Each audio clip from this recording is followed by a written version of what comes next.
प्रधानमंत्री नरेंद्र मोदी ने कहा, अनुच्छेद 370 हटने के बाद जम्मू कश्मीर संतुलित विकास की दिशा में आगे बढ़ रहा है। महाराष्ट्र विधानमंडल में मराठा समुदाय को शिक्षा और सरकारी नौकरियों में 10% आरक्षण देने वाला विधेयक पारित। जेपी नड्डा, अश्विनी वैष्णव और सोनिया गांधी सहित कई शीर्ष नेता राज्यसभा के लिए निर्विरोध चुने गए। केंद्र ने स्पष्ट किया, प्याज के निर्यात पर 31 मार्च तक प्रतिबंध जारी रहेगा और कल से शुरू हो रहे रायसीना डायलॉग में हिस्सा लेने के लिए विभिन्न देशों के विदेश मंत्री नई दिल्ली पहुंचने शुरू। समाचार संध्या के साथ मैं चंद्रिका जोशी। प्रधानमंत्री नरेंद्र मोदी ने कहा है कि अनुच्छेद 370 जम्मू कश्मीर के सर्वांगीण विकास में मुख्य बाधा थी। भारतीय जनता पार्टी सरकार ने इसे वर्ष 2019 में निष्प्रभावी कर दिया था। उन्होंने कहा कि अनुच्छेद 370 के निरस्त होने के बाद से जम्मू कश्मीर में सभी क्षेत्रों में संतुलित विकास हुआ है। जम्मू कश्मीर और देश के अन्य भागों के लिए अनेक परियोजनाओं की शुरूआत करते हुए प्रधानमंत्री ने जम्मू के एमए स्टेडियम में विशाल रैली को संबोधित किया। इनमें 32,000 करोड़ रुपए से अधिक की कई परियोजनाएं जम्मू कश्मीर में और 13,500 करोड़ रुपए की परियोजनाएं देश के अन्य भागों के लिए शुरू की गई। प्रधानमंत्री मोदी ने विपक्ष की आलोचना करते हुए कहा कि ये क्षेत्र दशकों तक वंशवादी राजनीति का खामियाजा भुगत रहा था। वंशवादी राजनीति में लिप्त राजनीतिक दलों ने केवल अपने हित की परवाह की। परिवारवाद की राजनीति का सबसे ज्यादा अगर कोई नुकसान उठाता है तो हमारे युवा उठाते हैं। जो सरकारें सिर्फ एक परिवार को आगे बढ़ाने में जुटी रहती हैं, वो सरकारें अपने राज्य के दूसरे युवाओं का भविष्य ताक पर रख देती है। ऐसी परिवारवादी सरकारें युवाओं के लिए योजनाएं बनाने को भी प्राथमिकता नहीं देती।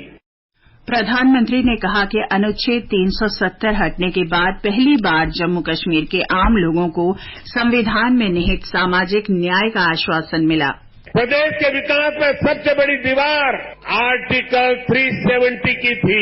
इस दीवार को भाजपा की सरकार ने हटा दिया है। अब जम्मू कश्मीर एक संतुलित विकास की ओर बढ़ रहा है। भारत के संविधान में जिस सामाजिक न्याय का भरोसा दिया गया है, वो भरोसा पहली बार जम्मू कश्मीर के सामान्य जन को भी मिला है। श्री मोदी ने कहा कि पिछले 10 वर्ष में भारत में रिकॉर्ड संख्या में स्कूल, कॉलेज और विश्वविद्यालय स्थापित किए गए। बीते 10 साल में देश में रिकॉर्ड संख्या में स्कूल, कॉलेज और यूनिवर्सिटी का निर्माण हुआ है। यहाँ जम्मू कश्मीर में ही करीब 50 नए डिग्री कॉलेज स्थापित किए जा चुके। ऐसे 45,000 से ज्यादा बच्चों का स्कूल में दाखिला कराया गया है और ये वो बच्चे जो पहले स्कूल नहीं जाते थे। श्री मोदी ने जम्मू कश्मीर में शिक्षा, रेलवे, विमानन और सड़क क्षेत्र से संबंधित परियोजनाओं का उद्घाटन और शिलान्यास किया। प्रधानमंत्री ने जम्मू कश्मीर के लगभग 1,500 नए चयनित हुए सरकारी कर्मचारियों को नियुक्ति पत्र भी वितरित किए और विकसित भारत, विकसित जम्मू कार्यक्रम के हिस्से के रूप में विभिन्न योजनाओं के लाभार्थियों के साथ बातचीत की। जम्मू के रामबन जिले के बनिहाल, खड़ी, सुंबल और संगलदान क्षेत्रों के लोगों ने ट्रेन शुरू करने के लिए प्रधानमंत्री नरेंद्र मोदी का आभार व्यक्त किया है। जिला विकास परिषद के अध्यक्ष डॉक्टर शमशाद शान ने इसे ऐतिहासिक क्षण बताया।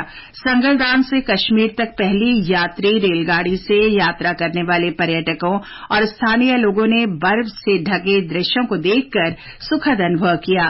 कोंकण रेलवे कॉर्पोरेशन लिमिटेड के कार्यकारी निदेशक एल प्रकाश ने बताया कि कल से संगलदान और श्रीनगर के बीच रेल सेवा नियमित रूप से चलेगी। गृह मंत्री और भारतीय जनता पार्टी के वरिष्ठ नेता अमित शाह ने कहा है कि प्रधानमंत्री मोदी के नेतृत्व वाली सरकार के 10 वर्ष गरीब कल्याण और विकास को समर्पित रहे हैं।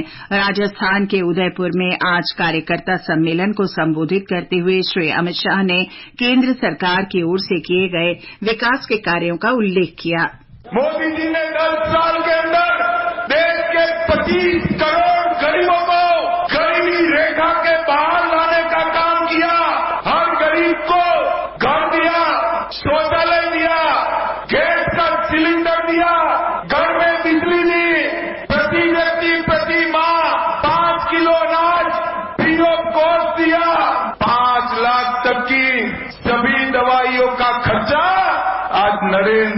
मोदी सरकार उठा रही है।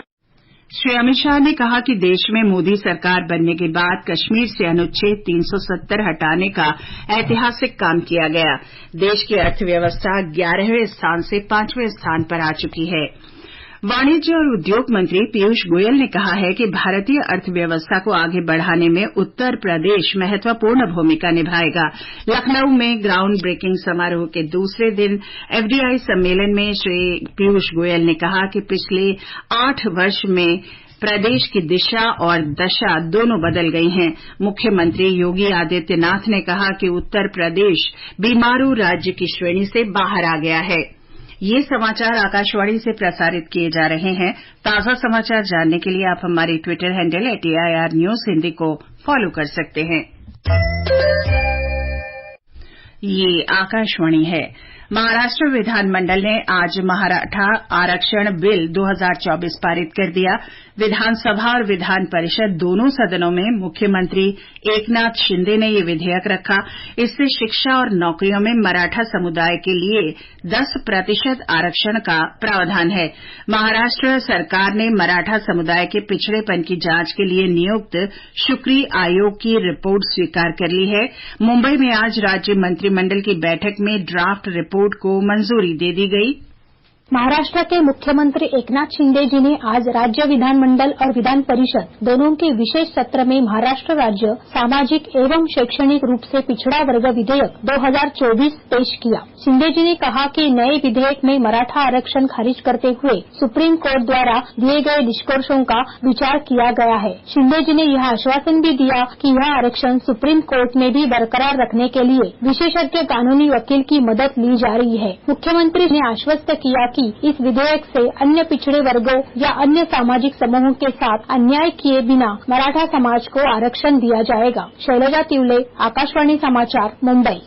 इस बीच महाराष्ट्र के मुख्यमंत्री एकनाथ शिंदे ने आश्वासन दिया है कि राज्य सरकार मराठा आरक्षण की कानूनी वैधता सुनिश्चित करने के लिए कोई कमी नहीं छोड़ेगी। उप मुख्यमंत्री देवेंद्र फडणवीस ने कहा कि ये आरक्षण अन्य पिछड़ा वर्ग के साथ अन्याय नहीं करेगा। उधर राज्य के विपक्षी नेताओं ने सरकार के फैसले की आलोचना की है।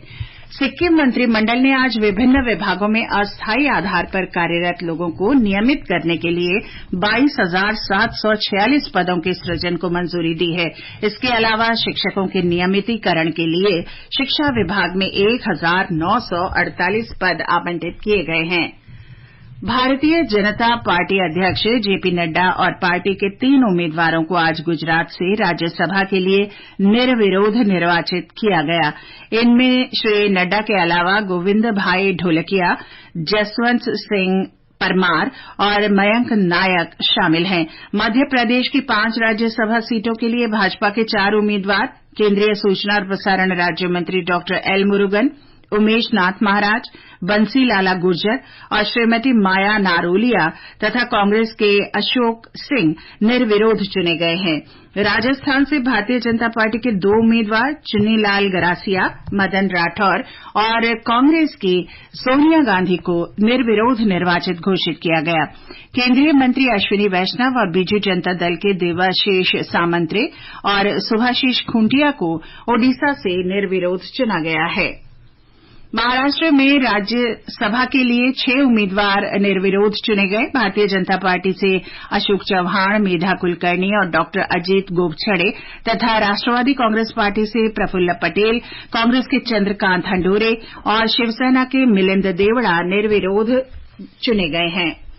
सूचना और प्रसारण मंत्री अनुराग सिंह ठाकुर ने संदेशखाली की घटनाओं पर पश्चिम बंगाल सरकार की आलोचना की और इसे मानवता के लिए शर्मनाक बताया है।